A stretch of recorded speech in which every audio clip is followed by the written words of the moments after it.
দুধ রসুন একসঙ্গে দেখেই মনে হতে পারে এ কেমন মিশ্রণ। ইতপূর্বে খুব কম মানুষই হয়তো এই মিশ্রণের নাম শুনেছেন।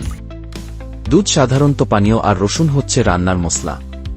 তারপরও কেন দুটোকে একসঙ্গে খাওয়ার কথা বলা হচ্ছে?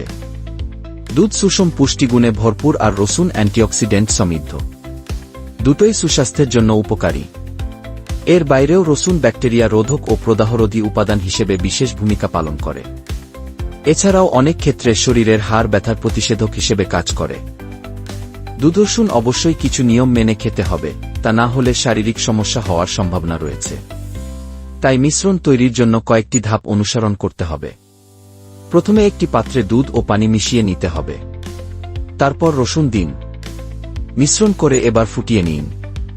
দুধ ফুটানোর সময় জাল করতে করতে প্রকৃত দুধের অর্ধেক করে নিতে হবে। এরপর স্বাদমতো চিনি মিশিয়ে নিন। তারপর হালকা উষ্ণ গরম অবস্থায় পান করতে থাকুন। এবার তাহলে দুধ রসুনের মিশ্রণ পানের উপকারিতা সম্পর্কে জেনে নেওয়া যাক। নাম্বার 1, ঠান্ডা কাশি কমাতে অনেক উপকারী এই পানীয়। নাম্বার 2, এই মিশ্রণে ঘুমের সমস্যা দূর হয়। নাম্বার 3, প্রজনন ক্ষমতা বাড়াতে উপকারী। নাম্বার 4, নিয়মিত এই মিশ্রণ খেলে অ্যাজমা প্রতিরোধে কাজ করে। নাম্বার 5, আর্থ্রাইটিসের সমস্যা কমে যায় অনেকটা। নাম্বার 6, রক্ত সঞ্চালন প্রক্রিয়া স্বাভাবিক রাখতে সাহায্য করে। নাম্বার 7, শরীরের বাজে কোলেস্টেরলের পরিমাণ কমায়।